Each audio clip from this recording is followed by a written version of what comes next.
প্রেমের খামে চিঠি পাঠালাম, পিয়ন হলো হাওয়া। তার সঙ্গে দেখা কি হবে আবার?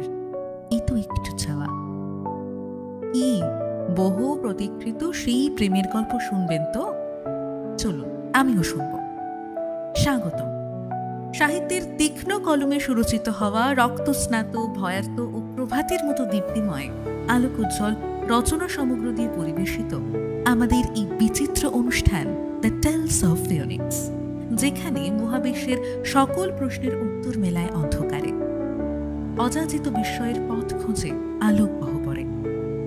আসুন শুনে নিই আজকের আমাদের বিশেষ প্রেমের গল্প, রূপঙ্কর চক্রবর্তীর কলমে চাঁদ পাহারার রাত। শুনতে থাকুন চাঁদ পাহারার রাত।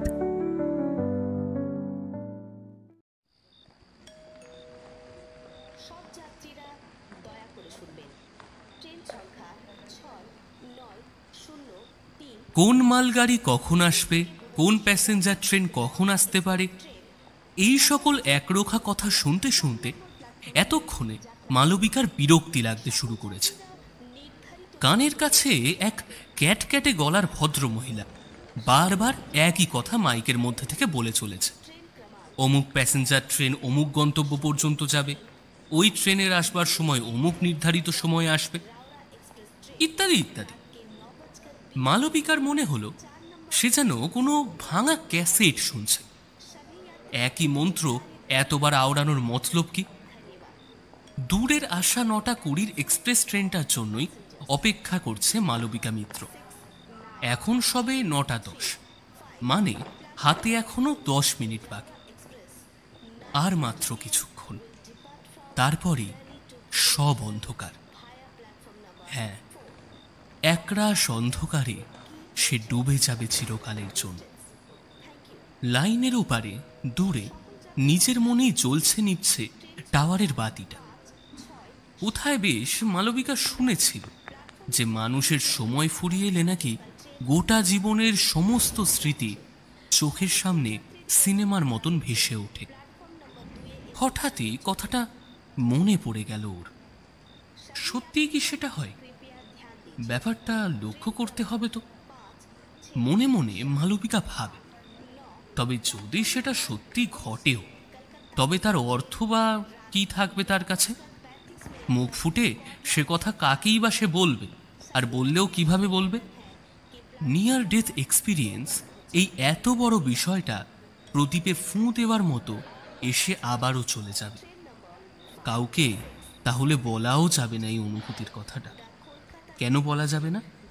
কারণ আজ সে মরবে। এ ট্রেনের ইহলোকের গন্তব্যস্থল হচ্ছে ভুবনেশ্বর, কিন্তু তার জন্য স্বর্গপুরী। আজ সে সবকিছু ঠিক করেই এসেছে। মরতে তাকে আজ হবে। তার মরণের অবশ্য অনেকগুলো কারণ আছে বলতে। যেমন ওই সাথের টিয়াটা হঠাৎ করেই একদিন উড়ে গেল।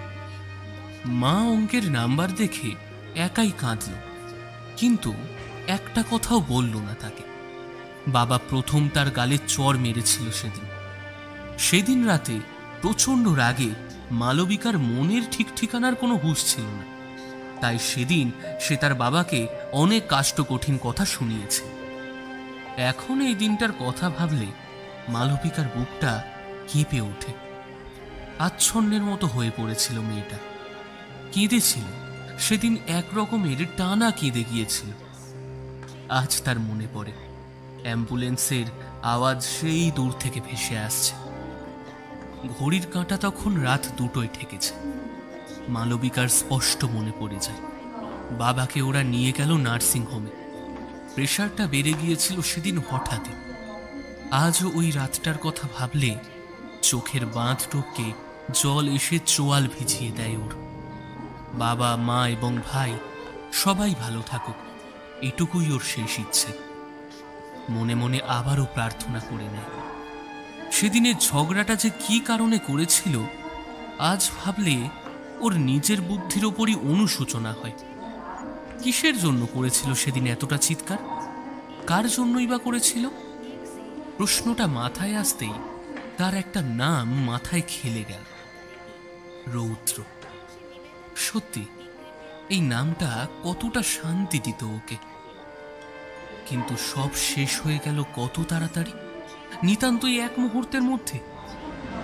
এত দিনের সম্পর্ক এক লহমায় ভেঙে দিয়ে চলে গেল। ওর দোষটা কোথায় ছিল?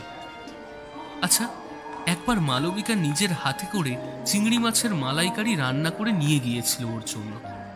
রৌদ্র আঙুল চেটে খেয়ে বলেছিল, নুন কম, তবে ভালো হয়েছে, আর একটু শিখতে হবে।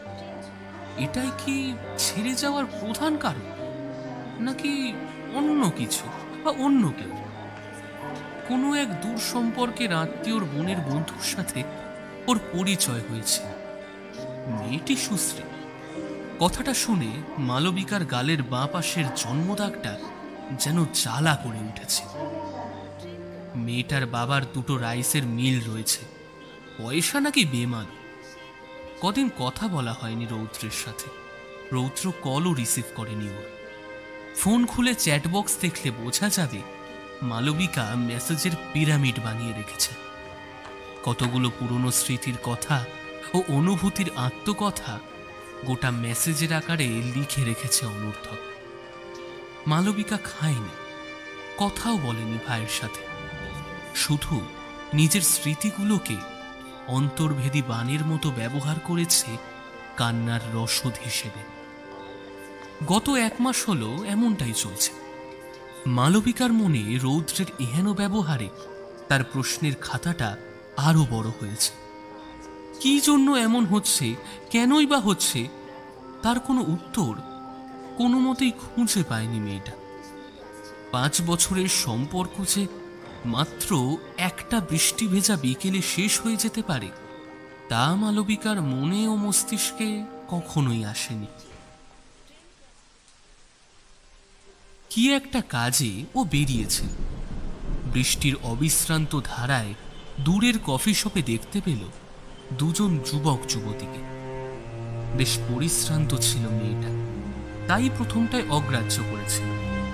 কিন্তু তারপর মালবিকার খুব চেনা লাগলো ওই হাত গুটিয়ে জামা পরার কায়দাটা।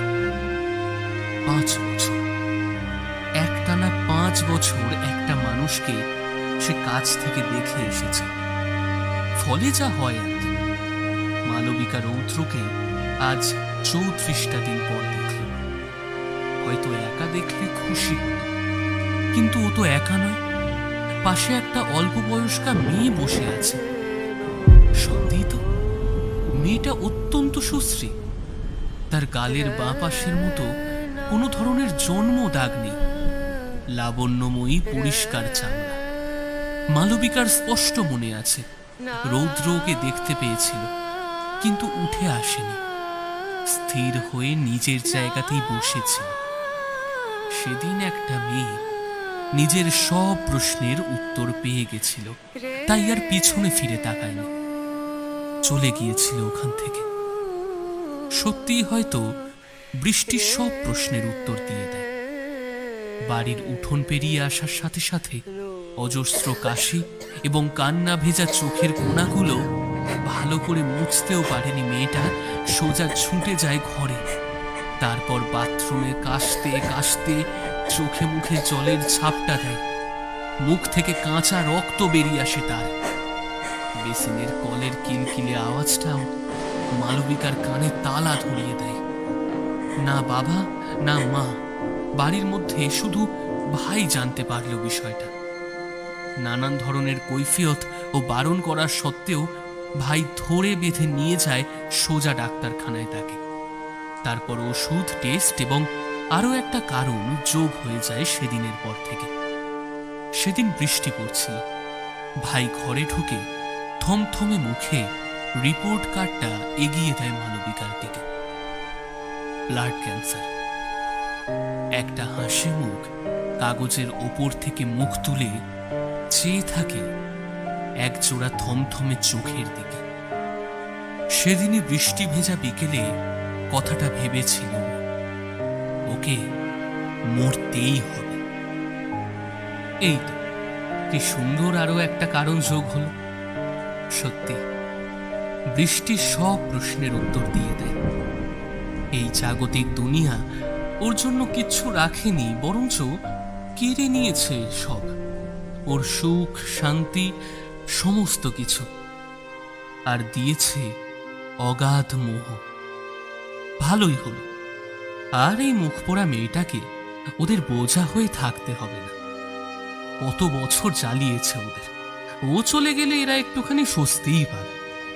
আর তো কিছুক্ষণের অপেক্ষা মাত্র, এক্ষুনি ট্রেনটা চলে আসবে, আর এলেই সেও চলে যাবে। আচ্ছা, ওরা কি ওকে মনে রাখবে? কে জানে। আচ্ছা, বাবা কি ওই রাগী মেজাজেই থাকবে, নাকি একটু নরম হবে? দুফোঁটা চোখের জল কি ওর জন্য ব্যয় করবে? এসবের মধ্যেই মালবিকার মনে ওই প্রশ্নটাও জেগে উঠল। হঠাৎ করে কি সত্যি সবকিছু ঠিক করে এসেছে সে, নাকি এখনো আরো কিছুটা বাকি? স্টেশনের উল্টো দিকের প্ল্যাটফর্মে দেওয়ালের অপর প্রান্তে টাওয়ারে বেশ কিছু লোক কাজ করছে। মেঘলা আকাশ, জুন মাস, এক পশলা বৃষ্টি ও মেঘেদের দুঃসাহসিক রোদ একটু আগেই হয়তো নিজের রাগান্বিত ভালোবাসা প্রেক্ষণ করেছে ওই টাওয়ারটার ওপর। প্ল্যাটফর্মে দূরের একটা চেয়ারে একটা ছোট্ট বাচ্চা মেয়ে তার হাতে করে একটা বাচ্চা কুকুরকে ছিঁড়ে ছিঁড়ে রুটি খাওয়াচ্ছে। মালবিকার ওদের দুজনের মধ্যেকার এত সুন্দর একটা বন্ধুত্ব দেখে বেশ একটা সহজাত হাসি ফুটিয়ে তুলল তার ঠোঁটে। এতক্ষণে নিশ্চয়ই সবাই তাকে খুঁজতে বেরিয়ে গেছে। যা হবে ভালোই হবে, তাকে আর কেউ দেখতে পাবে না কোনোদিন। না তার বাবা, না তার মা, না ভাই, না মিতালি, রমা, চৌধুরীদের মিষ্টির দোকানদারের কাকুটা, না রৌদ্র। অনেক দূরে চলে যাবে সে, আর কোনোদিন ওকে কেউ বকতে পারবে না। পাঁচটা লোকের কান খারাপ করা পাগলামো মার্কা কথাগুলো শুনতে শুনতে সে বিরক্ত হয়ে উঠেছিল। সেসবও আর শুনতে হবে না কোনোদিন। কেউ জোরও করতে পারবে না কোনো কিছুতে। দামি উপহার যে তার পছন্দের না, এবার সবাই বুঝবে। চিংড়ি মাছে যে তার অ্যালার্জি, এবার হয়তো মা টের পাবে। জোর করে মুখে পুড়ে দিত রোববারেও, এবার মা বুঝবে। কিন্তু চিংড়ি মাছ রান্না করলেই তো তার কথা মনে পড়বে মায়ের। আর বাবার ওষুধের বাক্সটা, সেটা তো বাবার ঘরে রাখা নেই। পিকলু আজকাল ভুলভাল বন্ধুদের সাথে আড্ডা মারে, নেশা ধরায়নি তো? মায়ের চোখের পাওয়ারটাও মনে হয় বেড়েছে। পরশুদিন তো মাসকাবাড়ি ফর্দে 1 কেজি ডালকে 1 কেজি চাল ভেবে বসেছিল। ধুর ধুর ধুর, যার জীবন আর মাত্র কয়েক মিনিটে শেষ হয়ে যাবে, সে কিনা ভাবছে ইহজগতের কয়েকটা ঠুনকো কথা। যত বেশি ভাববে ততই তো মায়া বাড়বে। রোজ সকালে উঠে মিসড কল দেখেছে বার কয়েক রৌদ্রের। কে জানে আবার কি তাকে বোঝাতে আসতো সবকিছুর জন্য। মালবিকার চোখটা এবার মিটার ঘড়িতে পড়ল। মিটার ঘড়ির লাল দাঁড়িগুলো জ্বলছে আর নিচ্ছে। আবছা হলেও বোঝা যায় 9:25। সে কি? তাহলে কি? উঠে দাঁড়িয়ে মালবিকা সোজা রেল লাইন বরাবর চোখ রাখে। আরে ওই তো দূরে ট্রেনটা, কিন্তু সেটা দাঁড়িয়ে আছে কেন? বেশ কয়েকটা লোকের জটলা পাকিয়েছে, সেটাই তো মনে হচ্ছে ওই দিকটা তাকিয়ে। তাই তো, কিন্তু ব্যাপার কি? মালবিকা দেখে এই সেই 9:20 রাওড়া এক্সপ্রেস। সচরাচর এক্সপ্রেস ট্রেন থামে না, যদি না সেটাই সেই ট্রেনের শেষ গন্তব্য হয়। কিছুই বুঝতে পারে না সে। তাহলে কি কোনো গোলযোগ ঘটল? ধুর, এ তো মহা মুশকিল হলো। একেই সে বিগত 2 ঘন্টা ধরে স্টেশনের সবচেয়ে নিরিবিলি ও প্ল্যাটফর্মের শেষ কোনায় বসে আছে, তার উপর এই ট্রেনটা লেট। এরপর তো আর কোনো এক্সপ্রেস ট্রেনও নেই। তাহলে কি আজ তার কপালে মৃত্যু লেখা নেই? সেটা কি করে সম্ভব? এমন একটা পরিস্থিতি নিয়ে ফিরে যেতে হবে বাড়িতে তাকে? না না না না না, তা তো হতে দেওয়া যায় না। কথাগুলো মালবিকার মাথায় রেসের ঘোড়ার মতো ঘুরপাক খেতে লাগলো। অনেক দূর থেকে আওয়াজ আসছে ট্রেনের হুইসেল। চোখটা আবার গেল মালবিকার দূরের ওই ক্ষুদ্র বিন্দু সম যানটার দিকে। হ্যাঁ, সেটা আবার চলতে শুরু করেছে। আজ তাহলে মৃত্যু তার কপালে রয়েছে। ভাগ্যবিধাতা তবে বাঁচালেন মারবার জন্য। বুকের ভেতরটা কেঁপে কেঁপে উঠছে।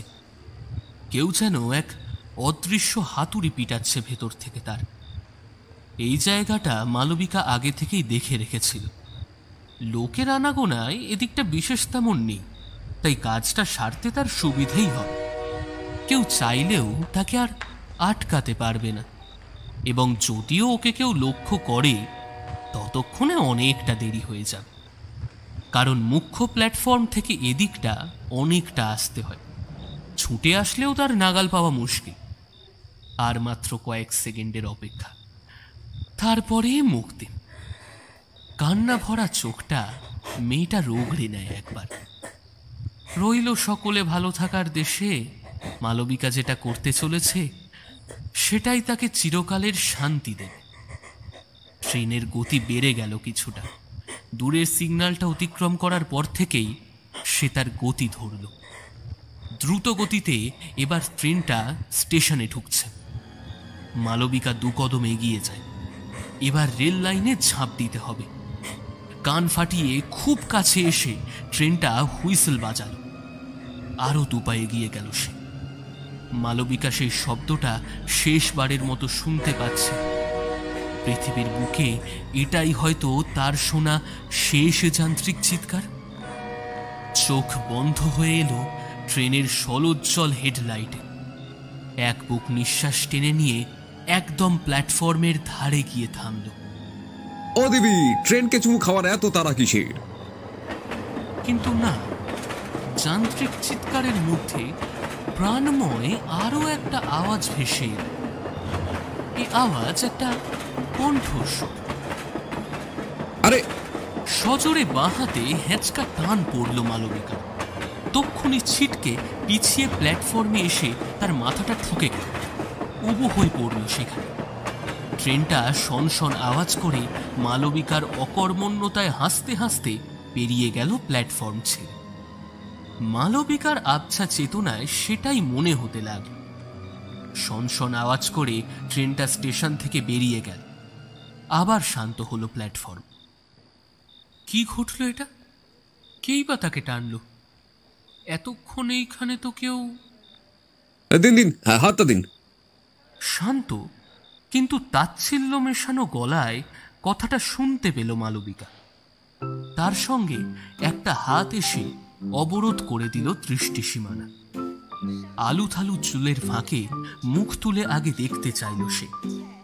চুলগুলো চোখের ওপরে মাকড়সার জালের মতো এমনভাবে বন্ধনী করে রেখেছে যে সেটার ভেতর থেকে আবছা দৃষ্টিতে যতটুকু লোকটাকে দেখা গেল তাতে পাগলা গুছের তেমন তো তাকে দেখে মনে হলো না। বেশ ছিপছাপ গরম, পরনে কালো কর্পোরেট স্যুট, নেত্রবলায় ঢেকে রেখেছে সরু ফ্রেমের চশমা, দাড়ি ও মাথায় তার ভর্তি চুল।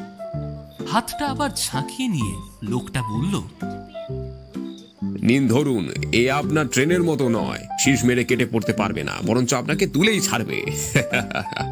আপাতত এই হাত আপনাকে ছেড়ে যাচ্ছে না। তারপর একটা অদ্ভুত হাসি সে ছুঁড়ে দেয় মালবিকার উদ্দেশ্যে। শরীরটা ক্লান্ত লাগছে ওর, কিন্তু হাতটা অগ্রাহ্য করে রগরগিয়ে উঠে দাঁড়ায় মালবিকা। তারপর তীক্ষ্ণ স্বরে বলে, হাউ ডেয়ার ইউ! কে আপনি? আমাকে আটকালেন কেন? মজা পেয়েছেন নাকি? মানুষের কাজের মাঝখানে এমন। বলতে গিয়েও কথাটা ওর গলার কাছেই আটকে যায়। না, লোকটা হয়তো বোঝেনি কিছু, এড়িয়ে গেলে হয়তো কথা না বাড়াতেও পারে। মালবিকার কেমন যেন একটু লজ্জা পায়। মনে হতে থাকে, যদি লোকটা বুঝতে পারে বিষয়টা, এ তো দারুণ লজ্জার বিষয় হবে তখন। লোকটার দিকে ও তাকায় না, মুখ ঘুরিয়ে নেয়। লোকটা আবার ওই অদ্ভুত হাসিটা হেসে নিয়ে বলে, আমার কোনো এক দুঃসম্পর্কের পিসির ছেলে সাবান খাওয়া রোগে ধরে, জানেন? সে ছেলে নিজের ঘরের সাবান তো খায়, অন্যের সাবানও হাফিস করে দেয়। তা আপনারও এমন যেখানে সেখানে চুমু খাওয়ার বিশেষ রোগ আছে দেখছি। দেখুন, আমার না আপনাকে অসহ্য লাগছে। বরাবরে বলুন তো কেন আটকালেন? পিসির ছেলেকে আটকেছিলাম আমি একদিন, সেটারই এক্সপিরিয়েন্স বলতে পারেন। কি যাতা বকছেন? আপনার মাথা খারাপ দেখছি। এমন রাত বিরেতে একটা মেয়েকে আপনি একা দেখে অমনি বীরত্ব দেখাতে চলে এলেন, তাই না? আমাকে বাঁচিয়ে এখন সাবানের গল্প শোনানো হচ্ছে? বাঁচিয়ে? লোকটার মুখে একটা বাঁকা হাসি ফুটে ওঠে আস্তে আস্তে। হ্যাঁ, মহাশয় কিছু একটা টের পেয়েছে। সে ধীরে ধীরে বলে, বুঝলাম। তার মানে আপনি সুইসাইড করতে যাচ্ছিলেন, তাই তো? মালবিকার মুখটা লাল হয়ে যায়। সে কয়েকটা কথা লজ্জামাখা গলায় বলতেই যাচ্ছিল, কিন্তু ঠিক তখনই লোকটা শীষ দিতে দিতে প্ল্যাটফর্মের পেছনে থাকা বেঞ্চগুলোর একটার দিকে এগিয়ে গেল। কি খামখেয়ালি লোক রে বাবা! মালবিকার শীষের সুরটা খুব চেনা লাগলো। কোনো হিন্দি গান কি? এদিকটায় আলো কম, কিন্তু জ্যোৎস্না প্রচন্ড বেশি। মেঘের দল ভেসে যাচ্ছে আকাশে, যেন মনে হচ্ছে সাদা মেঘগুলো খরগোশের মতো, আর ওরা দৌড় দিচ্ছে, যেন খুঁজে চলেছে আকাশের শেষাংশ। ওখানে গিয়েই ওরা থামবে। ভালোই হাওয়া দিচ্ছে। মিহি মিহি হাওয়া বারবার ছুঁয়ে বেরিয়ে যাচ্ছে মালবিকার কানের পাশ দিয়ে। মালবিকা চুপ করে এতক্ষণ লোকটার হাব ভাব দেখছিল। এবার ঝাঁঝের সঙ্গে এগিয়ে এসে বলল, আপনার নাম কি বলুন তো? এখানে যাকে বসে সিটি মারছেন কেন? মানুষের কাজে পণ্ডশ্রম করতে খুব ভালো লাগে, তাই না? লোকটা এতক্ষণ গুনগুন করছিল, সেটা থামিয়ে সে এবার হাসতে হাসতে বলল, আপনার একটা সমস্যা কি জানেন? কি? আপনি একই সময় 10খানা 10 রকমের আলাদা আলাদা প্রশ্ন একসাথে করেন। আপনাকে না আমি মেরে ফেলবো, জানেন তো? আপনার সাহস তো কম নয়। মরাকে আর কি করে মারবেন? এই কি বলছেন আপনি? মানে এই হলো যে আপনি মরতে যাচ্ছিলেন আর আমি আপনাকে বাঁচালাম। মালবিকা বেশ কিছুটা বিরক্ত হয়ে আবার বলল, অদ্ভুত লোক তো আপনি। কোনো লজ্জা নামক রিপু আছে আপনার শরীরে? তখন থেকে কথাটা শেষ করতে দেয় না লোকটা। একটা হাত দেখিয়ে তাকে থামিয়ে দিয়ে বলে চলে, দেখুন, লজ্জা এখন আপনার পাওয়ার কথা। আপনি সুইসাইড করতে যাচ্ছিলেন, আমি না। আর আমি উল্টে আপনাকে বাঁচালাম, তারপর হাত ধরে টেনে তুলতে চাইলাম, অগ্রাহ্য করলেন। বসুন বসুন বসুন, রাজদেবী, একটু জিরিয়ে নিন, তারপর না হয় গল্প হবে ক্ষণ। বেঞ্চের ফাঁকা পাশটার দিকে ইঙ্গিত করে লোকটা বলে, খবরদার, আমার নাম ড্যাশ দেবী নয়। আমার একটা নাম আছে, ঠিক আছে? মালবিকার কথা বাড়ায় না। চুপচাপ শাড়ির আঁচল সামলে বেঞ্চের এক পাশে বসে পড়ে। কিছুক্ষণ নিস্তব্ধ থাকে দুজনে। লোকটা দূরে রেলপথের দিকে চেয়ে কি যেন একটা অনর্গল দেখেই চলেছে। মালবিকা মুখ নামিয়ে এতক্ষণ আফসোস করছিল। এইবার মুখ তুলে দেখল লোকটাকে ভালো মতো।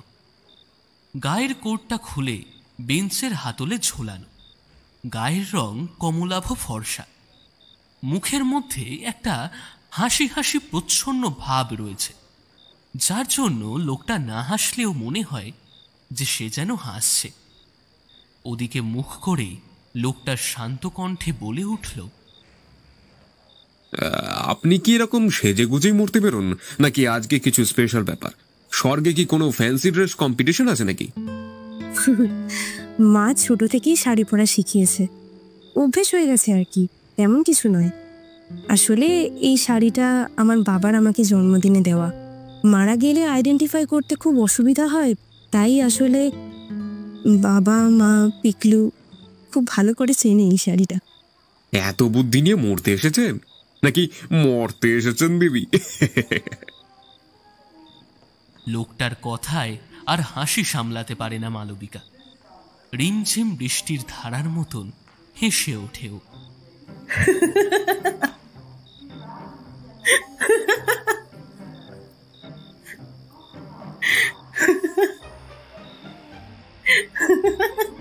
লোকটাও গলা মিলিয়ে নিজের কথাতেই হাসতে থাকে।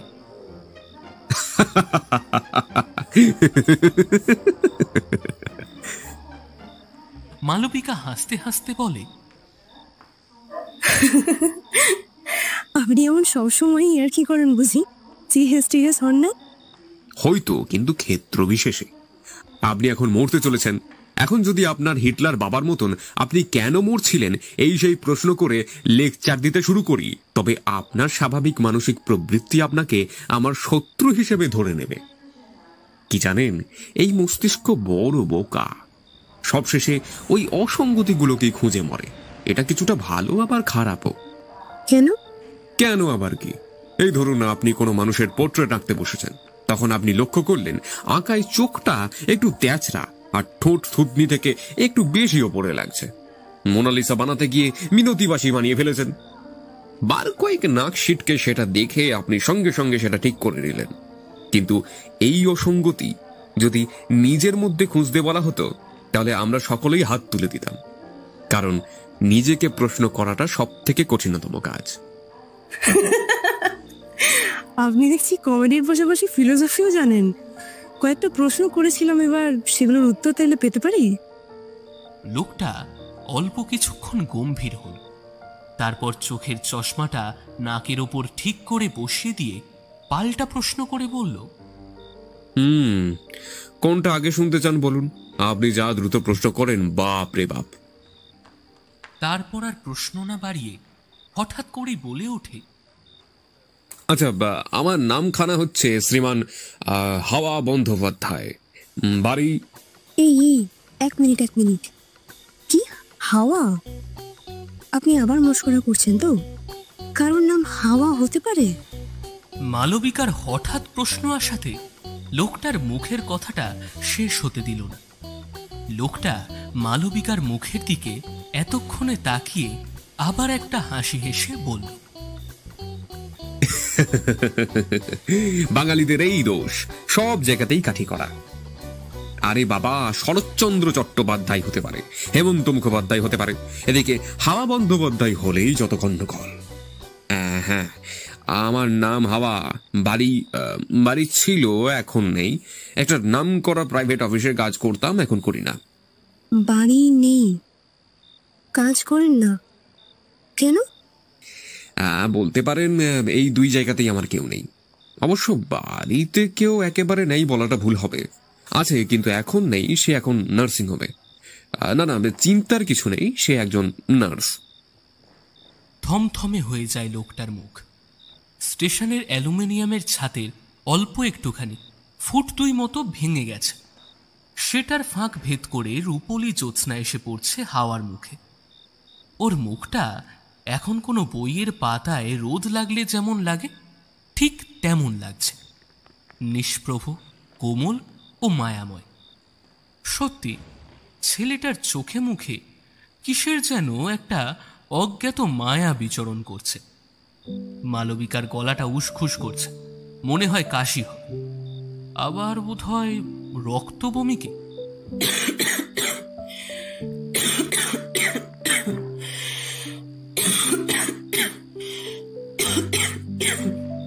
হাওয়া নিজের হাতটা তার দিকে বাড়িয়ে দিল, তারপর আবার চুপ করে তার দিকে তাকিয়ে রইল। নিন, আমার আঙুলগুলো ফাটিয়ে দেখুন, কাশি থেমে যাবে। মালবিকা হতভম্বের মতো হাওয়ার দিকে তাকিয়ে রইল। এ কি, এটা এই লোকটা জানলো কি করে? তার আঙুল মটকালে সত্যি কাশি কমে যায়, কিন্তু সময় মতো চিকিৎসা হয়নি এই কাশির। তবুও এই আঙুল মটকালে যে তার কাশি কমে, এটা ওর নিজেরই হঠাৎ করে একদিন আবিষ্কার করা। কিন্তু লোকটা... মালবিকা মুখ তুলে লোকটার দিকে তাকাল, প্রশ্ন করল, নার্স? কে সে? আমার বোন। ও, সে নার্স? আবার কিছুক্ষণ নিস্তব্ধ।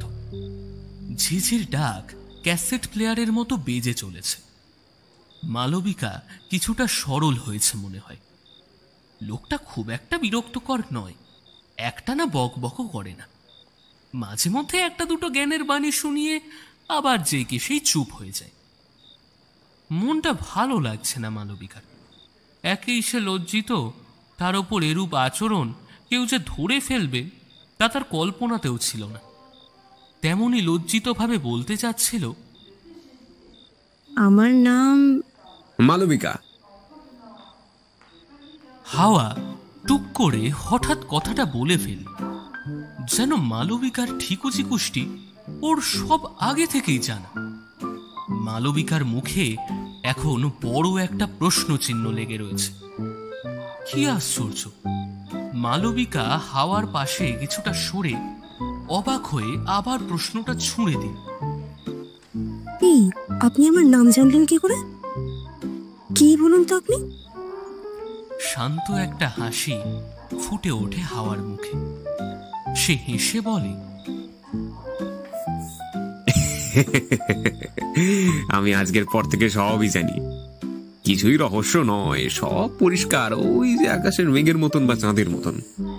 কিন্তু কি করে? চাঁদ তো আর পরিষ্কার না।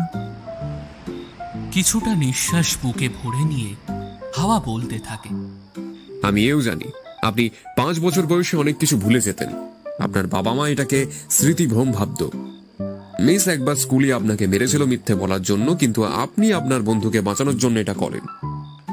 বাবা খুব বেশি অসুস্থ হয়ে পড়েন আপনার সম্পর্কের বিষয়ে নিয়ে। মা স্বল্পভাষী, একমাত্র ভাই আপনাকে বোঝে, বলা যেতে পারে একমাত্র ওই আপনার খুব কাছের। একটানা না বলে কয়ে অফিসে যাননি বলে অফিস আপনাকে আর ঢুকতে দেয়নি। অন্য কোথাও কাজ খোঁজেননি, বিচ্ছেদ হয়েছে বেশ কিছুদিন আগে, তবুও। ব্যাস ব্যাস, ঠিক আছে ঠিক আছে, বুঝলাম। কিছুটা জোর করে থামিয়ে দেয় মালবিকা। তারপর হাওয়া আবার বলতে শুরু করে, আর হ্যাঁ, চাঁদ পরিষ্কার নয়, কিন্তু চাঁদ জানে না সে পরিষ্কার নয়। আসলে আমরা নিজেরাই নিজেদের গায়ে কলঙ্ক লাগিয়েছি। চাঁদকে আমরাই কলঙ্কিত করেছি। তবু কি চাঁদের আলো কমে গেছে? আমাদের আলো দেওয়া বন্ধ করে দিয়েছে কি সে? মোটেই না। আমরা মানুষেরাও ঠিক অমন হতে পারলে জীবনটা সুন্দর হতো। কে কি বলেছে, কার আচরণে মন ভার হয়েছে, এগুলো যদি না অতটা গুরুত্বপূর্ণ হতো। এতটা বলে হাওয়া থামে। মনটা ফুরফুরে হয় মালবিকার। কথাগুলো হাওয়ার ভুল নয়, সত্যি তো। এমন করে পৃথিবীটা সে আগে কখনো দেখেনি তো, বা কেউ তাকে দেখায়ও নি। আচ্ছা, আপনাকে আমার কটা কথা যদি বলি শুনবেন? বিরক্ত হবেন কি? তবে থাক। বলুনই না, মনটা হালকা হয়ে যাবে। একটা দীর্ঘশ্বাস ফেলে সামনের টাওয়ারের দিকে তাকিয়ে এক মনে খুব শান্ত ও ক্ষীণ গলায় বলে চলে মালবিকা, আসলে কি জানেন, এই পৃথিবীর কাছে আমি অনেক ভুল একটা মানুষ। ওরা আমাকে একা করে দিয়েছে। আমার রোগ জরা ব্যাধির ঊর্ধ্বে হচ্ছে আমার নিজের করা ভুলগুলো। শুধরে নিতে চাইনি এমনটা নয়, কিন্তু আবার ভালো কিভাবে থাকবো সেটাও বুঝতে পারিনি। আমি কেন সবসময় বলুন তো অবশ মনে বসে থাকবো যে মানুষ আমায় বুঝবে সঠিক সময়? একটু উঠতে চেয়েছিলাম জানেন, মন ভরে আকাশে উড়ব ভেবেছিলাম। স্বাধীনতা, ভালোবাসা পাবো, এই সব কিছু দিয়ে সুস্থ একটা জীবন কাটাবো, এই আশাটাই মনে পুষে রেখেছিলাম। এখন দেখি আমার কপালটাই পোড়া। আমি হতাশ হতে হতে ক্লান্ত, আর আমি পারছি না কোনো মতেই। তাই ভাবলাম যদি দুদণ্ড শান্তি পাই তবে এখানেই পাবো। মৃত্যুর পরে মানুষের মধ্যে আর কিছু জানা থাকে না বলুন। চোখ দুটো ছোট হয়ে গেছে মালবিকার। কথাগুলো বলে কিছুক্ষণ পর আবার সেই জীর্ণ ভগ্ন কণ্ঠে কাশি উঠে আসে তার।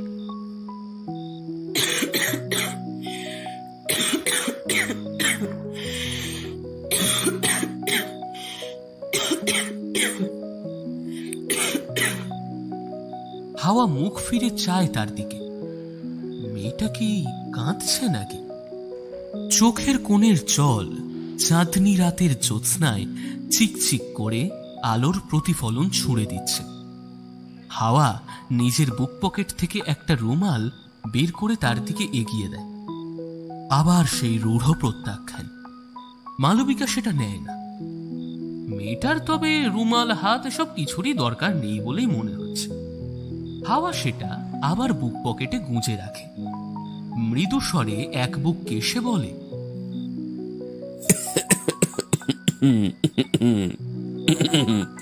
নিন, অল্প একটু আমিও কেসে নিলাম, আর আপনি এরপর এক আনন, আপনার জড়াতে অল্প একটু আমিও সামিল হলাম। যাই হোক, আর আপনি ওরবার কথা বলছিলেন, সেটা কিছুটা হলেও ভুল মশাই। আমরা সকলেই উড়তে চেষ্টা করি, কিন্তু হাঁটবার চেষ্টা করতে কি দোষ বলতে পারেন? মনে মনে ভাবছেন লোকটা কি ছাইবাস বলছে, তাই না? পুরোটা বলি শুনুন। উড়তে চাওয়াটা খারাপ নয়, একান্ত নিজস্ব একটা আকাশে উঠতে পারলে ভালো হতো, কিন্তু সেটা তো নেই। বরঞ্চ আমাদের এই আকাশে অনেক প্রতিকূলতা আছে, প্রতিযোগী আছে। মন না চাইলেও দুঃখ আসবে, কিচ্ছু করার নেই। তবুও আরেকটা পথ আছে, হাঁটা পথ। এই পথ ওরবার মতো এতটা অ্যাডভেঞ্চারাস না হতে পারে, কিন্তু সফল বা ভালো থাকার একটা সুন্দর পথ অবশ্যই। আমরা যা যা ভুল করি, এই ধরে নিন, পথে হাঁটতে গিয়ে হোঁচট খেয়ে পড়ে যাওয়াগুলো হলো এক একটা ভুল। হাঁটলে হোঁচট খেয়ে রাস্তায় মুখ থুবড়ে পড়লেও উঠে দাঁড়াবার একটা অপশন থাকে, কিন্তু ওরবার ক্ষেত্রে সেটা আমরা পাই না। রাস্তায় হাঁটতে হাঁটতে, পড়তে পড়তে একটা সময়ে অভ্যেস হয়ে যায়। আমরা কোনো নুড়ি পাথরে পা ফেললে হড়কে পড়ে যেতে পারি কিনা। আর আপনার শেষ প্রশ্নের উত্তরটা বেশ কঠিন, মৃত্যুর পর আর কোনো জ্বালা থাকে কিনা। কিছুটা থেমে সেই প্রচ্ছন্ন হাসিটা হেসে আবার বলতে শুরু করে হাওয়া,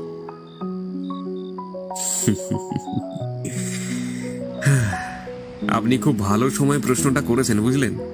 গতকাল বা কিছুক্ষণ আগেও প্রশ্নটা করলে উত্তরটা দিতে পারতাম না। হ্যাঁ, মৃত্যুর পর জ্বালা কমে, মানসিক, শারীরিক, কিন্তু আফসোস কমে না। নিজের সাথে মিথ্যে কথা বলতে নেই, আপনার হাঁটা পথ এখনো বাকি যে। আপনি এখনো মরতে চান মালবিকা? হাওয়া প্রশ্নটা ছুঁড়ে দেয় মালবিকার উদ্দেশ্যে। হাওয়া অনুভব করে ধীরে ধীরে রেশমি খোলা চুলের মলিন চাদর মেয়েটা বিছিয়ে দিচ্ছে তার কাঁধে। হাওয়ার কাঁধে স্পর্শ করে মালবিকার মাথা। মেয়েটা তবে এতক্ষণ কাঁধ খুঁজছিল বা এতদিন?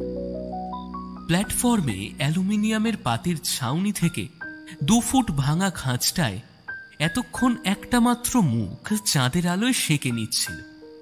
এখন সেখানে আরো একটা ক্লান্ত ও রোগক্লিষ্ট কান্না ভেজা মুখ ওই একফালি চাঁদের জ্যোৎস্নায় ভাগ বসালো।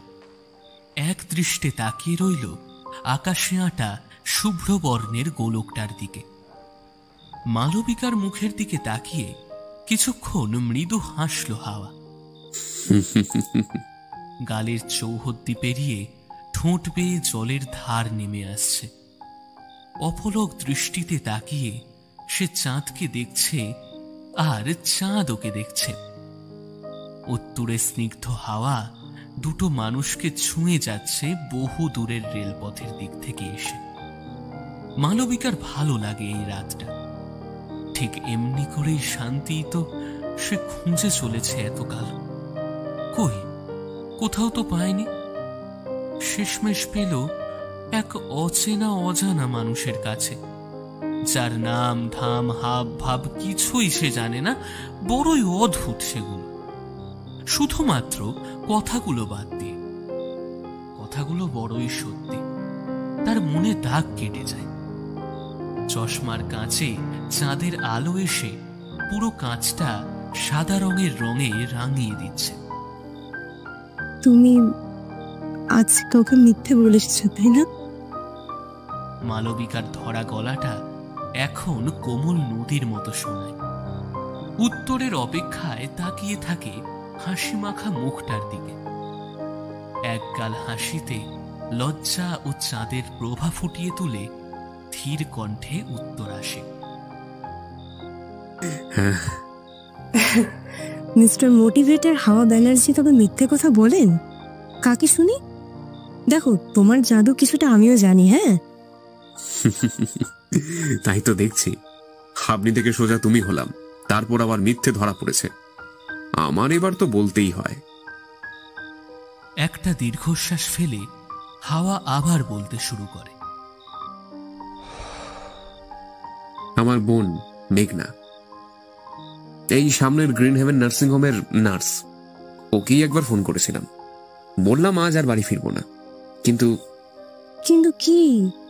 কিন্তু এটাও বলিনি যে কালকে বাড়ি ফিরে আসবো। কোথায় যাবে? আমি চলে যাচ্ছি মালবিকা। মানে? সেটা ঠিক আমি নিজেও জানি না, কিন্তু এসবের থেকে অনেক দূরে বলতে পারো। মেঘু আমার নিজের বোন নয়, গল্প আছে বড়, যদি শুনতে চাও শোনাতে পারি। হঠাৎ করেই বলে ওঠে হাওয়া। মালবিকা কিছুটা অবাক হয়, তারপর স্বাভাবিকভাবেই বলে ওঠে, শুনতে পারি। রক্তটা খানিক বিষাক্ত হয়ে গেছে, কিন্তু কানে এখনো শুনতে পাই। বাবা মা আমি সেদিন ফিরে আসছিলাম আমার স্কুলের অ্যানুয়াল ফাংশন থেকে। বাসের মধ্যে আরো জনা কয়েক আমার বন্ধু ও তাদের মা বাবা ছিল। হাইরোডে বৃষ্টি পড়ে রাস্তার অবস্থা খুব পিচ্ছিল হয়ে গেছিল। ড্রাইভার টাল সামলাতে না পেরে বাস সমেত উল্টে যায়। আমার মা বাবা যেদিকে ছিল ওদিকে আর কেউ বসেছিল না, এমনকি আমিও না। কিছু বুঝে উঠতে পারার আগেই সব শেষ হয়ে যায়। মা, ওঠো না। মা, ও মা, বাবু, বাবা, তোমার কি হয়েছে? মা, ওঠো না। বাবা, ও বাবা, ওঠো না। মা, মা, মা, ও মা, তুমি একবার ওঠো না মা। ও বাবা, কি হয়েছে তোমাদের? মা! বাসের বাকি সকলে আহত ছিলাম, মাত্র শুধু বাবা আর মা। আমি তখনই অনাথ হই। বাসের ভেতরে বাকি সকলের সাথে আমাকে নিয়ে যাওয়া হয় কাছের এক নার্সিংহোমে।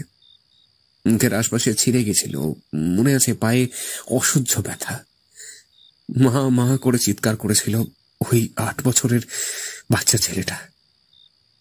কোথাও খুঁজে পাইনি। তারপর স্কুল মারফত আমার দাদুকে খবর দেওয়া হয়। পুলিশের গাড়ি করে বাড়ি পৌঁছে দেওয়া হয় আমাকে আমার দাদুর কাছে। তারপর থেকে দাদু একা মানুষ করতে থাকে। তবু আমি না বলে কয়ে পালিয়ে যেতাম। নার্সিং হোমেই মাঝে মাঝে একা একা চলে যেতাম দাদুকে না বলে। রাস্তাটা চেনা হয়ে গেছিল আর কি।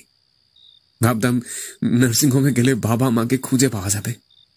বারবার মনে হতো আমিও চলে গেলাম না কেন ওদের সাথে। জানো, মা খুব ভালো করে ভাত মেখে খাইয়ে দিতে পারত। ওসব কথা ভাবলেই কষ্ট হতো। এমনই একদিন আমি নার্সিং হোমে গেছি। মা বাবা কাউকে খুঁজে না পেয়ে বাড়ি ফিরে আসছি। এমন সময় গলির খানাখন্দে অন্ধকারে একটা মিহি খুব ক্ষীণ একটা কান্নার আওয়াজ শুনি। অন্ধকারে খুব পরিষ্কারভাবে জায়গাটা দেখতে না পেলেও তবু খুব ভয় ভয়ে এগিয়ে যাই। বুঝতে পারি এটা একটা ডাস্টবিন। নার্সিং হোমের যাবতীয় নোংরা আবর্জনা এখানেই ফেলা হয়। বড় টিনের পাতের তৈরি একটা ডাস্টবিন। এক পা করে যত এগোই তত কান্নার আওয়াজ স্পষ্ট হতে থাকে। ভাঙা জং ধরা টিনের ডালাটা খুলতেই বাচ্চার কান্নার আওয়াজ কানে আরো জোরে শুনতে পাই। অনেক কটা ভাঙা শিশি, সিরিঞ্জ, এক্সপায়ার হওয়া ওষুধ, প্লাস্টিকের ব্যাগ এদিকে ওদিকে ছড়ানো ছিটানো। একটা প্লাস্টিক ব্যাগ সরাতেই চোখে পড়ে রক্তমাখা কাপড়টা। হাতে তুলে আনি রক্তে ভেজা কাপড়ের পুটলিটা। খুলে দেখি একটা বাচ্চা মেয়ে, সদ্য জন্ম হয়েছে হয়তো। গায়ে কপালে রক্ত লেপটে আছে। কেঁদে কেঁদে লাল হয়ে গেছে বাচ্চাটার শরীর। অনর্গল কাঁদছে ছোট্ট প্রাণটা। ঠান্ডা লেগেছে, না জানি কতক্ষণ এভাবে এই ঠান্ডা ধাতব টিনের বাস্কের ভেতরে পড়েছিল। বুকে করে তুলে নিয়ে ছুট দিই। বাচ্চা মেয়েটার মুখ চিপে ধরি যাতে কান্নার আওয়াজ কারোর কানে না পৌঁছায়। দৌড়াতে থাকি ওই নার্সিংহোমের থেকে দূরে, ওই সব মানুষরূপী শয়তানের থেকে দূরে যারা একটা জীবন্ত বাচ্চা শিশুকে ডাস্টবিনে ফেলে রাখে। ওদের কাছে কন্যা সন্তান মানে অসহ্য, অপয়া, বংশের প্রদীপ ফু দিয়ে নিভিয়ে দেওয়ার মতো প্রাণ। তারপর থেকে আর কোনোদিনই ওই নার্সিংহোমে বাবা মাকে খুঁজতে যাইনি আমি। মেঘুকে আমি আর দাদু মিলে বড় করতে থাকি। এতক্ষণ একটানা কথা বলে শেষ করে হাওয়া। ওর মুখটা এখন ম্লান ও ক্ষীণ দেখাচ্ছে। মালবিকার চোখের চৌকাঠ পার করে চোয়ালের উঠোন ভিজিয়ে দিয়ে গেছে হাওয়ার বলা প্রত্যেকটা কথা। বিশাল এই পৃথিবীতে সত্যি কত বিষাদ, মনের আনাচে কানাচে ছড়িয়ে পড়ে আবার কয়েক সহস্র খেদ। কারোর এত কষ্ট থাকা সত্ত্বেও সে জীবিত হয়ে পাথরের মতো দাঁড়িয়ে রয়েছে বাঁচবার আশার তাগিদে। তবে মালবিকার জীবন তো হাওয়ার মতনই, কঠিন বাস্তবতায় তার জীবনও তো ঘেরা। চোখের জলে ভিজিয়ে একটা ছোট্ট মিহি হাসি কান্নায় জড়ানো মিশ্র অভিব্যক্তি ফুটে উঠে একটা প্রশ্ন শোনা যায় মেয়েলি কণ্ঠ হতে। তোমার মতো মানুষ জীবনে আগে পেলাম না কেন? আমার একটুর জন্য সামনে নিতে জীবনের একদম শেষে কেন এলে? আমার বাঁচবার প্রমাণ বোঝাতে শেখালে কেন গো? হাওয়ার ধীর স্থির কণ্ঠ থেকে হাসি মাখা উত্তর ভেসে আসে। কই পেলে না, এই তো পেলে। আমায় আগে পেলে আজকে পেতে না, আজকে পেলে আগে পেতে না। এটাই প্রকৃতির নিয়ম যে জীবনে পেলে মরণের আগে। ধরে নাও আমি তোমার সেই আকাশে ওড়ার ডানাগুলো। মালবিকা, কিছু মানুষ জীবনে আসে জীবনে থাকবার জন্য নয়, জীবন রাখবার জন্য। আমিও তোমার জীবনে থেকে গেলাম না হয় জীবন হয়ে। কেমন? কেন চলে যাবে মেঘনাকে ছেড়ে, কাউকে কিছু না জানিয়ে? একগাল হাসিতে ভরে ওঠে ম্লান ও কষ্টের পারদ ছোঁয়া মুখটা। অনুভূতিটা চেপে ধরে রেখে বলে চলে রাত্রির পুরুষ সহসঙ্গীটি। আসলে কেউ জানতে পারবে না এমনটা নয়, সকলেই হয়তো জানতে পারবে। মেঘো কাছের ওই গ্রিন হেভেনে ডেলিভারি ওয়ার্ডে থাকে। নিজের হাতে করে ওকে নার্স বানিয়েছে, তাতে আমার বিন্দু মাত্র খেদ নেই। যে নার্সিং হোম ওকে আবর্জনা স্তূপে ফেলে গেছিল মরার জন্য, সেই জায়গায় আজও হাজার হাজার প্রাণ ভূমিষ্ঠ করে পৃথিবীর বুকে। আর চলে যাওয়ার তার কারণটা খুব জটিল, তাই সবটা নাইবা বললাম। শুধুমাত্র এটুকু জেনে রাখো, আমি ওদের কোনো ক্ষতি করিনি। আমার চাকরিটা খোয়া গেছে, ওটার জন্য কোনো আক্ষেপ নেই। কিন্তু ওই যে কলঙ্ক ভারী বিচিত্র বস্তু, আর এমনিতেও বেশি দিন রাখতাম না। এমন পাপীদের সঙ্গ দিয়ে কি লাভ বলতে পারো? হাওয়ার কাঁধে মাথাটা আরো জাঁকিয়ে রাখে মালবিকা। ওর কেমন যেন কষ্ট হচ্ছে হাওয়ার জন্য। একটু আগে ওর ওকে অসহনীয় লাগছিল, আর এখন আর সেটা লাগছে না। কোনো প্রাচীন বইয়ের পাতা একের পর এক উল্টে যাচ্ছে যেন মেয়েটা, কিন্তু রহস্য বাড়ছে বই কমছে না, আরো গভীর হচ্ছে বিন্দুটা। বিশাল একটা রহস্যের মোড়কে মোড়ানো লোকটা উড়তে শেখায়, বাঁচতে শেখায়, আবার আজব আজব কথা বলে হাসায়। এত কিছুর মাঝে এই চাঁদের পাহারায় রাত, জ্যোৎস্না, হাওয়া, ফাঁকা স্টেশন, এসবের মধ্যেই যেন মালবিকার চিরকালের শান্তি লুকিয়ে রয়েছে। এখানে সময়ের মাপঝোঁক নেই, যেন অনন্তকালের জন্য ওরা একে অপরকে শুনে যেতেই চায় শুধু। হাওয়ার কতই না রহস্য, ওর নামটাই কি অদ্ভুত, কাজও ভীষণ অদ্ভুত। ওর বিষয়ে মালবিকা কিচ্ছু জানে না, ওর বাড়ি কোথায়, ও থাকে কোথায়, কিন্তু মালবিকার ঠিকুজি কুষ্টি সে জানলো কি করে, আর সে এলোই বা কি করে এই স্টেশনে। আসলে মালবিকা এসব কিছুই জানতে চাইছে না, ঠিক ভুল কিছুই চিনতেও চাইছে না। সদ্য কোথাও হয়ে যাওয়া বৃষ্টির ভেজা স্যাঁতস্যাঁতে হাওয়ায় কোমল পরশ ছুঁয়ে যায় ওর চোখ, মুখ আর গালে। অস্পষ্ট স্বরে কয়েকটা কথা বেরিয়ে আসে মালবিকার মুখ থেকে। তোমার মধ্যে এত রহস্য কেন? কোনোদিন কি উত্তর পাবো না? তুমি তো চলে যাবে এই মুহূর্তে, বা একটু পরেই। বিশ্বাস করো আমায় মালবিকা, সব রহস্যের উত্তর পেয়ে যাবে, সময় মতো সব উত্তর পেয়ে যাবে। একটু অপেক্ষা করুন মিস মালবিকা মিত্র। মালবিকা হেসে ওঠে, তারপর আকাশে তারার দিকে চেয়ে থাকে কিছুক্ষণ। অল্প পরে চোখের জলে নিজেকে কাঁদিয়ে আবার বলে ওঠে, হাওয়া, তুমি থেকে যাও না, তোমার পাশে পেলে আমি আমি ভালো থাকবো। তোমার মতো এখানে কেউ ভালো নয়, সবাই স্বার্থপর। ভালোবাসি বলে, কিন্তু কিন্তু ভালো রাখতে জানে না, জানো? এতটা আপন করে নেয়নি কেউ যতটা তুমি করলে। বলো না, পাশে থাকবে? আমি তোমায় বিশ্বাস করি। খুব খারাপ কিছু একটা হয়েছে তোমার সাথে, তাই না? যেটা আমি বলা গেল না।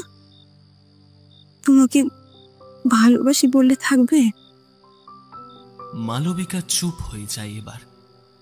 শরীরটা আর ভালো লাগছে না ওর। রাতের ঝিঝিয়ার জোনাকিরা যেন রেল লাইনের উল্টো দিকের ঠিক সামনের ঝোপের থেকে প্রত্যুত্তরে সহমত জানায়। একটা দুটো জোনাকি প্ল্যাটফর্মের আশপাশে ঘুরতেও থাকে। মালবিকার ডান হাতের কোড়ে আঙুলে কয়েকটা এসে বসে। চলমান রেলপথে আজ আর কোনো ট্রেন আসবে না। সব ট্রেনেরা আজ যেন মালবিকার জীবনের উদ্দেশ্যে বাতিল হয়েছে। চাঁদ আজ খরগোশের মতো দেখতে মেঘের আড়ালে লুকিয়ে পড়েনি, বরং একাকী একটা মেয়েকে পাহারা দিয়ে চলেছে এই নিস্তব্ধ স্টেশনে। হাতটা কাঁধের ওপর রাখে হাওয়া। অপরিচিত একটা ছোঁয়া। নিজের মাথাটাও হেলিয়ে দেয় হাওয়া ওর মাথার ওপর।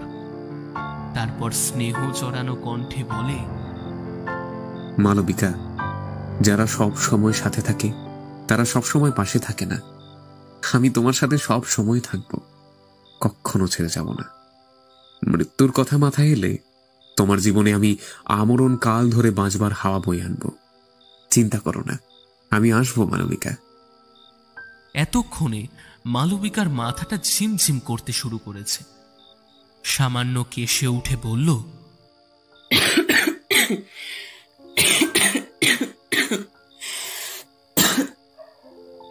বাবা সেদিন খুব রেগে গিয়ে বলেছিল ট্যুরে মরকা যা। আমার খুব খারাপ লেগেছিল কথাটা, জানো? ওদের কাছে ফিরে গেলে আমার সত্যি সত্যি এমন করে বলবে না তো? আমার খুব ভয় হচ্ছে। কিচ্ছু বলবে না। আর যদি বলেও, বলবে জ্বলে পুড়ে মরার থেকে বৃষ্টিতে ভেজে ঠান্ডা লাগিয়ে বেঁচে ফেরা অনেক ভালো। এটা বললে আশা করি বুঝে যাবেন। আর ভয় আমারও হতো যখন ছোটবেলায় মা মাথায় সাবান মাখিয়ে স্নান করাতো। ভয় পেতাম খুব, চোখে ফেনা ঢোকে জ্বালা করতো সারাদিন। তারপর নিজে থেকে আস্তে আস্তে চেষ্টা করলাম। এখন রোজ মেখে অফিস যেতাম। আসলে মানুষ যেসব জিনিসকে ভয় পায় তার মধ্যে আদতে ভয় থাকে না, থাকে অজ্ঞতা। আর এই অজ্ঞতার সমুদ্র পার করে আমরা সঠিক জ্ঞান লাভ যদি করতে পারি এবং যেটাকে ভয় বলছি তাকে অভ্যেস বানিয়ে ফেলতে পারি, তবে ভয় বলে কোনো জিনিসের অস্তিত্ব থাকে না। বাড়ি ফিরে যেও কাল, জীবনটাকে নতুন করে শুরু হতে দাও। আর হ্যাঁ, তোমার চাকরির একটা খোঁজ ঠিক পেয়ে যাবে কালকের মধ্যেই, আশা করি। তুমি কি ভবিষ্যৎ দেখতে পাও? তাহলে এসব বলো কি করে? আর তুমি কি আবহাওয়া বলতে পারো? না। হেসে বলে হাওয়া, ক্রেডিটটা নিতেই পারতাম। হাওয়া হয়েছি, হিসেব মতো আবহাওয়া না জানতে পারাটা কিছু ব্যাপার না। কিন্তু না, এসব আবহাওয়া ভবিষ্যৎ কিছুই আমি বলতে পারি না। ওই যে ওই দেখো, আকাশের চাঁদের দিকে আঙুলটা সোজা উঠে গেছে হাওয়ার। মালবিকা চোখ মেলে আকাশের দিকে তাকায়। ছাউনি পার করে সম্পূর্ণ আকাশটা কিছুটা মাথা নিচু করে দেখে। মুখ থেকে বেরিয়ে আসে একমাত্র শব্দ, চাঁদের শোভা। রামধনু রঙের বলয় গোটা বিঘে খানেক আকাশে রাজত্ব কায়েম করে চাঁদের কাঁধে মাথা পেতে আশ্রয় নিয়েছে। আজকের রাতে ঠিক ওদের দুজনের মতোই তাদের অবস্থা। গোল রুটির মতো পুরনো চাঁদটা সারা আকাশ জুড়ে মায়া বিস্তার করে চলেছে। সমস্ত চরাচর যেন ঠোঁট প্রসারিত করে হেসে চলেছে, ঠিক যেমন মালবিকা হাসছে এতক্ষণ। মনে হয় আজকের রাতে মেঘ, ঝিঝি, জোনাকিরা এই স্টেশন, পথ, ঘাট, নদী, এই রেলপথ সব জড়বস্তুর ওপর জ্যোৎস্নার প্রভা জীবন্ত হওয়ার আতর ঢেলে গেছে। আর তার কিছু অংশ দিয়ে গেছে মালবিকার শরীরেও, তার চেতনায়, তার মনে। মন ভরে তাকিয়ে থাকে মেয়েটা আকাশের পানে। ঠোঁটে সুদীর্ঘ সময় ধরে স্থায়ী হয়ে রয়েছে তার হাসি। কাছে শোভা দূরে জল, দূরে শোভা কাছে জল, ছড়া কেটে বলে হাওয়া। আর ওই যে ওই বলয়ের ভিতরে ওই বিন্দুটা দেখতে পেলে? মালবিকা দেখল একটা ছোট্ট তারা আকাশে ঠিক বলয়ের ভেতর আটকানো। পাশ থেকে আবার ছড়াটা ভেসে আসলো। চৈত্রতে ধরো ধরো, বৈশাখে ঝড় পাথর, জ্যৈষ্ঠতে তারা ফুটে, তবে জানবে বর্ষা ঘটে। এটা দেখেই বললাম কাল বৃষ্টি হবে। ওই যে দূরে শোভা মানে কাছে জল, তার উপরও আবার বলয়ের মাঝে তারা, কাল বৃষ্টি হবেই। মাথাটা আবার যথাস্থানে রেখে দেয় মালবিকা। কাশির ধমক আসছে, এক বুক কেশে নেয় মেয়েটা।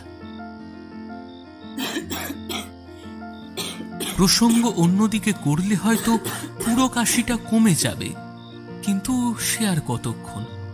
এ কাশি যেন থামবার নয়, ওটা আসবেই। চোখ বন্ধ হয়ে আসে মালবিকার। কাঁধের আশ্রয়টা পেয়ে হঠাৎ যেন মালবিকা তপ্ত দুপুরে রোদের মধ্যে এক টুকরো ছায়া পেয়ে যায়। হাওয়ার হাতটা ওর কোলের ওপর থেকে তুলে নিয়ে ধরে ফেলেছে এতক্ষণে মেয়েটা। হাওয়া ওর দিকে মুখ ফিরিয়ে বলে, জানো, এক বিজ্ঞানী একদিন পরীক্ষা করে বলেছিল মৃত্যুর পরে মানুষের শরীরের আত্মার ওজন হয় 21 গ্রাম। মৃত্যুর আগে এবং মৃত্যুর পরে দেহের ওজন করলে এই পরিমাপ দাঁড়ায়। মানে ধরে নাও এক প্রকারের হাওয়াই বলা চলে।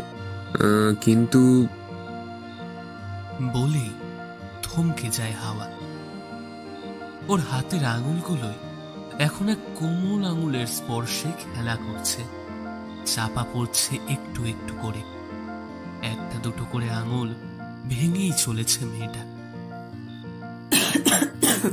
বাবা, তুমি এত সব কি করে জানো? হাসি মুখে আবারও বলে চলে হাওয়া। তোমার কাছে সবচেয়ে পছন্দের তাইলে কোনটা লাগলো, এই চাঁদনি রাতে আমার সাথে আলাপ নাকি? আঙুলের স্পর্শ থেমে গেছে। এখন তার জায়গায় হাতটা শক্ত করে ধরা হয়েছে। সাদামাটা একটা কর্মঠো হাত, মুঠোয় তার হাতটা আগলে রেখেছে তার হাতটাকে। জীবনের সবচেয়ে বড় শিক্ষাবোধ হয় এইটাই, যে মানুষ হয়ে নিজের মনের ওপর থেকে নিয়ন্ত্রণ না হারানো, আর হারিয়ে গেলেও সেটাকে টেনে হিচড়ে ফিরিয়ে দেওয়ার কাজটাও সেই আমাদেরই। মালবিকার মুখে এখন এক শান্তির লাবণ্যতা খেলা করছে। মালবিকা, ঘুমিয়ে পড়েছ? গোলাপি ঠোঁটের পাশে এক হেমলিন হাসি লেগে রয়েছে মেয়েটার। সত্যি ঘুমিয়ে পড়েছে মেয়েটা। শান্ত দিঘির মতো চোখ দুটো এখন বিশ্রাম নিচ্ছে।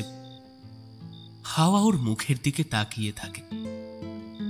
অ্যালুমিনিয়ামের ভাঙা 2 ফুটের ছাউনির ফাঁক থেকে জ্যোৎস্নাম্লান মুখটাই আরো বেশি রোশনাই ছড়িয়ে ছিটিয়ে শুভ্রবর্ণের কোনো পদ্ম ফুলের মতো করে চারপাশটা আলোকিত করে দেয়।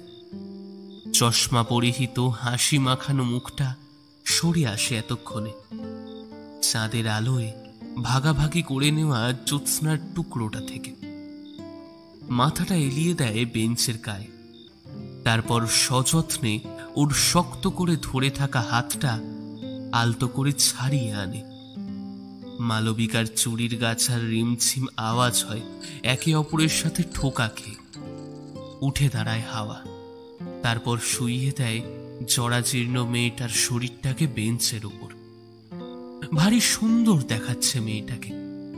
এ যেন এক কোনো প্রদেশের রাজকন্যা শুয়ে। ওর জন্য একটা ছোট্ট মিহি হাওয়া এসেছিল ওর এই ঘুমের মধ্যেকার শান্তিটা ফিরিয়ে দিতে। অবশেষে তার কার্যত সিদ্ধি হয়েছে। প্যান্টের পকেটে হাত ঢুকিয়ে দেয় হাওয়া। ধীর পায়ে মৃদুমন্দ গতিতে প্ল্যাটফর্মের ওই প্রান্তের দিকে এগিয়ে যায় যেদিক থেকে প্রথমবারের জন্য ট্রেনটা এসেছিল।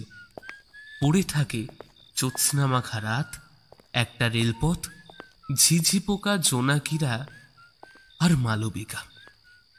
দূরে প্ল্যাটফর্মের অন্ধকারে খুব ছোট হতে থাকে মানুষটা, তারপর এক সময় মিলিয়ে যায় আলোক রেখার বহু দূরে। অল্প অল্প চোখটা জ্বালা করছে, খুলতে অসুবিধা হচ্ছে। মনে হয় আজকের মতো শুয়ে থাকতে পারলেই ভালো হতো। মাথাটা বেশ ব্যথা করছে মালবিকার। ভেতর থেকে গাটা গুলিয়ে উঠল যেন। স্টেশনের কান ছাঁচানো কলরব এতক্ষণের মাথা ব্যথাটা আরো বাড়িয়ে তুলেছে। না, এবার উঠতেই হবে, ভোর হয়ে গেছে। চোখটা অল্প বিস্তর খুলে চেয়ে দেখে আশপাশটা। পাশের বসে থাকা মানুষটা হাওয়া, সে কোথায়? ধরফর করে বেঞ্চের ওপর উঠে বসে মালবিকা। চোখ রোগড়ে নেয় ভালো মতন, তারপর দেখতে থাকে বেঞ্চের আশপাশটায়। প্ল্যাটফর্মে সামনে দুটো বড় বড় সুটকেস রাখা ছাড়া ও ইতস্তত মানুষের চলাফেরা ছাড়া আর কিছুই চোখে পড়ে না তার। তবুও সে মুখ ফিরিয়ে গোটা প্ল্যাটফর্মের এ প্রান্ত থেকে ও প্রান্ত খুঁজতে থাকে। না, হাওয়া নেই, সে চলে গেছে। চলে গেছে সে হয়তো বহু দূরে। মালবিকা থ হয়ে বসে থাকে বেঞ্চের ওপর।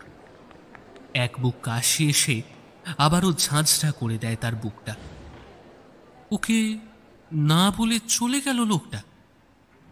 শুধু আবছাভাবে মনে পড়ল রাতের দিকে ঘুমের মধ্যে ও শুনেছিল হাওয়ার সেই শীষ দেওয়া গানটা। মনে ভীষণ কষ্ট হচ্ছে ওর। আবার ও একা এই মানুষে ঠাসা দুনিয়ায়। চুপচাপ কিছুক্ষণ একা বসে থাকা ছাড়া আর কোনো উপায় নেই তার। প্ল্যাটফর্মের সামনে এখন একটা নতুন ট্রেন এসে থেমেছে। বেঞ্চটাকে পাশ কাটিয়ে একজন বয়স্ক ভদ্রলোক সামনে দিয়ে পেরিয়ে চলে গেলেন। মালবিকা তক্ষুনি মেঝেতে ফট করে কিছু একটা পড়ে যাওয়ার শব্দ শুনতে পেল। নিচে তাকাতেই দেখতে পেল জিনিসটা ওর পায়ের কাছেই পড়ে রয়েছে, একটা খবরের কাগজ। ভদ্রলোকটি তাড়াতাড়িতে ছিলেন বোধহয়, তার জন্যই কাগজটা যে তার কাঁধের ব্যাগটা থেকে পড়ে গেছে সেটা তিনি খেয়ালই করেন। এই যে শুনছেন, আপনার কাগজটা।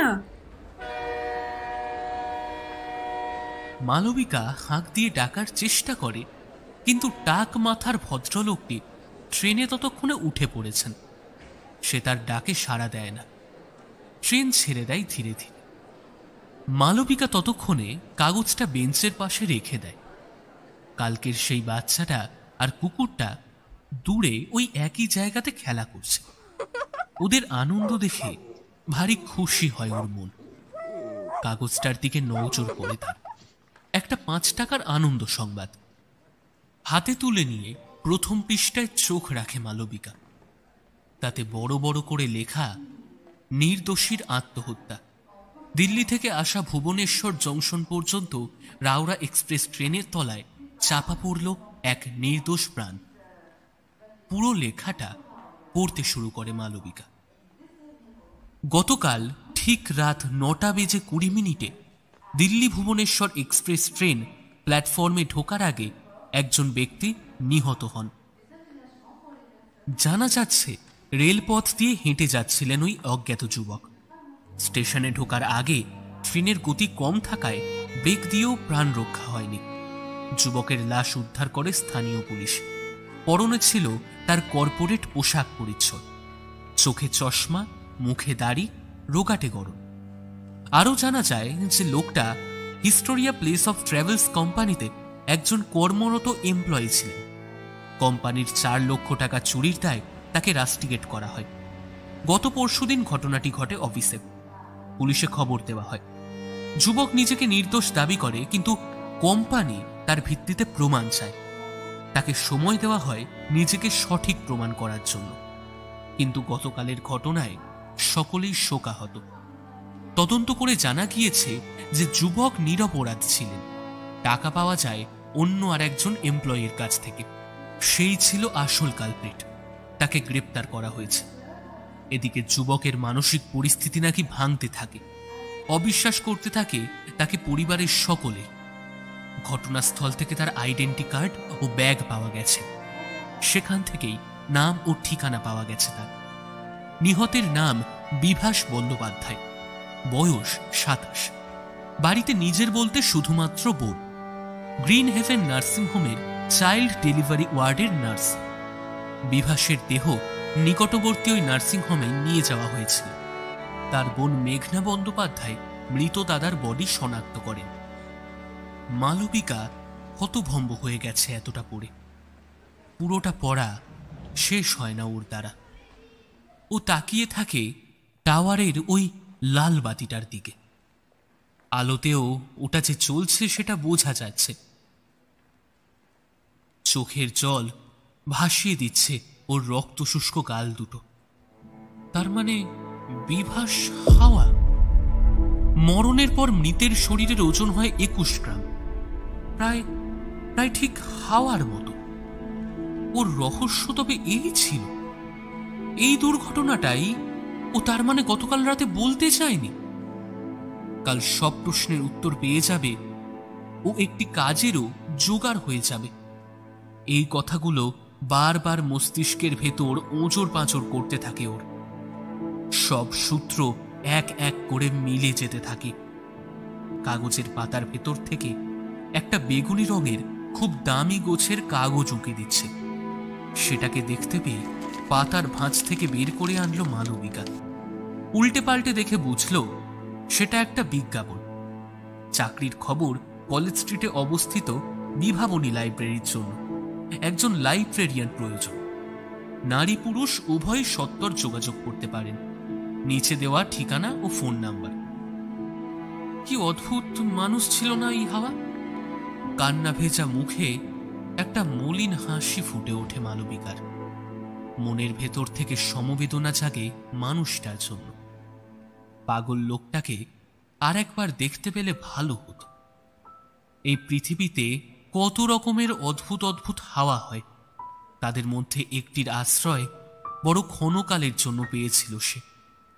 সত্যি কখনো কখনো জীবনে হাওয়া বদলের থেকেও ভীষণই জরুরি হাওয়া ধেয়ে আসা কিছু কিছু, যেগুলি আমাদের জীবনের অনিয়ন্ত্রিত ও ভুল পথে চালিত ছোট হাওয়াগুলোকে সঠিক অভিমুখে ছুটিয়ে জীবনের হাওয়া বদল করতে পারে। তক্ষুনি দমকা একটা হাওয়া ছুটে আসে প্ল্যাটফর্মের গা ঘেঁষে। মালবিকার মুখে চোখে স্পর্শ করে এগিয়ে যায় রেলপথের দিকে। হু হু করে হাওয়া বইতে শুরু করেছে। মালবিকা হাত থেকে উড়ে যায় খবরের কাগজটা বহু দূরে আকাশের ওপরের দিকে। বেঞ্চ থেকে উঠে আসে মেয়েটা, আকাশের দিকে চেয়ে থাকে ফ্যাল ফ্যাল করে। এক ফোঁটা শীতল জল টপ করে এসে পড়ে মালবিকার গালে। বৃষ্টি নামলো বলে এইমাত্র। কাশির দমক আসতে চেষ্টা করে, কিন্তু সে নিজেকে সামলে নেয়। গতকাল রাতের মাথা রাখবার কাঁধটা ওর কাছে এখন নেই, কিন্তু আদ্যপান্ত সশরীরে থাকাটাই কি সবকিছু? এই তো হাওয়া রয়েছে ওর পাশে, ওকে ঘিরে রয়েছে চারিদিক থেকে। হাওয়া সবসময় ওর সাথে হয়তো নেই, কিন্তু তবুও তো পাশে রয়েছে চিরকাল। অনিবার্য মৃত্যুর কোলে মাথা রেখে যাওয়ার আগে ঠিক এসে ও আবার কাঁধ বাড়িয়ে দেবে। ফোঁটা দু ফোঁটা করে ঝমঝমিয়ে বৃষ্টি নামল। ছাউনি জলের ঝাপটা এসে ওর মুখে লাগলো। ছাউনি পার করে গোটা শরীরে মেখে নিতে লাগলো বর্ষার শীতল বিন্দুগুলো। এক উচ্ছ্বাস ও আনন্দের আবেশ ছড়িয়ে পড়তে লাগলো ওর সারা শরীর জুড়ে। গালের কান্না ভেজা দাগগুলো বৃষ্টির ধারায় মুছে যেতে লাগলো। ওর মুখের হাসি এখন আরো চওড়া হয়েছে। সামনের ঝুলন্ত লালবাতিওয়ালা ডিজিটাল ঘড়িটাই সকালের এখন 9:20 ইঙ্গিত দিচ্ছে। সত্যি তো ও ভেবে দেখেনি। রাত 9:20 ও অপেক্ষা করছিল নিয়ার ডেথ এক্সপিরিয়েন্সের, আর এখন ও একটি নতুন টার্ম খুঁজে বের করল, নিয়ার বার্থ এক্সপিরিয়েন্স। আজ মালবিকার নতুন জন্ম। এখন সে আর ভয় পায় না কোনো কিছুকে। সমস্ত ভ্রান্তির বেড়াজালে যে একটা নতুন সত্য, একটা নতুন আলো চিরকাল আটকা পড়ে থাকে, তাও বুঝে গেছে। শুধু আমাদের চোখ মেলে তাকিয়ে সেটা খুঁজে নিতে হয়। আজও বৃষ্টির জলে নিজেকে ভেজাতে পেরেছে ভেজাতে নিজেকে। চোখ বুঝে কল্পনা করে নেয় হাওয়ার মুখটা, ধরে নেয় ঠিক ওর বাঁ পাশে এসে দাঁড়িয়েছে মানুষটা।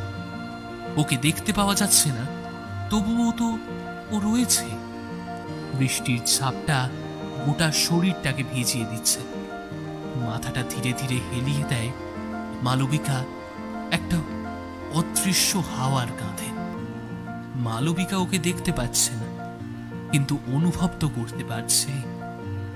মনে মনে ভাবে, সত্যি বৃষ্টি সব প্রশ্নের উত্তর ঠিক দিয়ে যায়।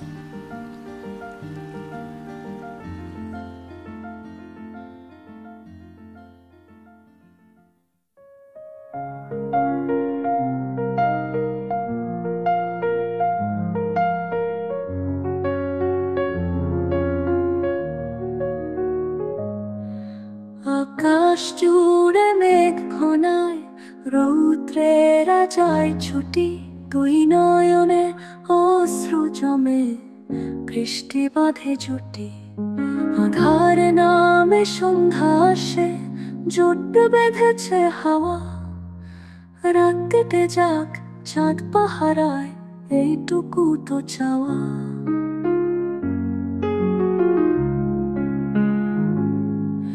রাত্রি নামে আধার খামে, মৃত্যু আসে ছুটে, কেউ জানে না হাওয়া কখন সঙ্গে গেছে জুটে। মৃত্যু ডাকে পথের বাঁকে, হঠাৎ দাঁড়ায় হাওয়া। কাটছে যে রাত, চাঁদ পাহারায়, এই তো ছিল চাওয়া। রাত্রি শেষে সকাল আসে, মৃত্যুরা যায় চলে, পুনর্জন্ম দেয় দেখা ওই পূব আকাশের কোলে। হোক না শুরু নতুন জীবন, রইল সাথে হাওয়া। কাটলো যে রাত, চাঁদ পাহারায়, এই তো ছিল চাওয়া।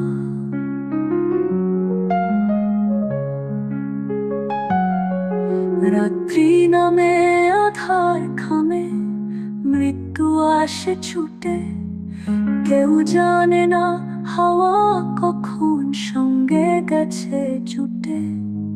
মৃত্যু ডাকে পথের বাঁকে, হঠাৎ দাঁড়ায় হাওয়া। কাটছে যে রাত, চাঁদ পাহারায়, এই তো ছিল চাওয়া।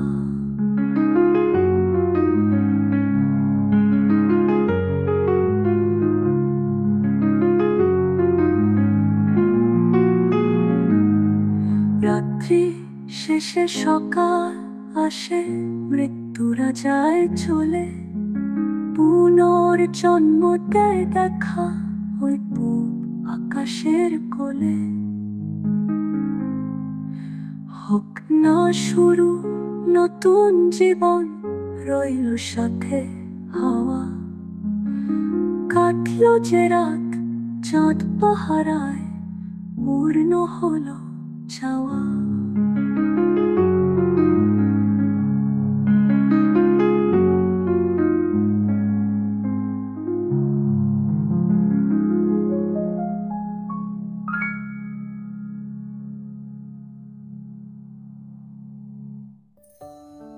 শেষ হলো আমাদের বিশেষ নিবেদন, এক রোমান্টিক গল্প রূপঙ্কর চক্রবর্তীর কলমে চাঁদ পাহারার রাত। গল্পের সূত্রধরের ভূমিকায় ছিলাম আমি খুশি, কথক শুভম, বিভিন্ন চরিত্রে রূপঙ্কর এবং ঈশা, সহকণ্ঠে রূপা ও সৃজন, গীতি রচনা সায়ন্তন দাস। শব্দগ্রহণ, পরিচালনা, আবহ সৃষ্টি এবং স্পেশাল এফেক্টসে ও পোস্টার ডিজাইনিংয়ে রূপঙ্কর, শব্দ সংযোজন সায়ন্তন দাস। আজকের অনুষ্ঠান এই পর্যন্তই সমাপ্ত হলো। আশা করি সকলের গল্পটি ভালো লেগেছে। যদি ভালো লেগে থাকে তাহলে একটি লাইক তো আমাদের প্রাপ্য।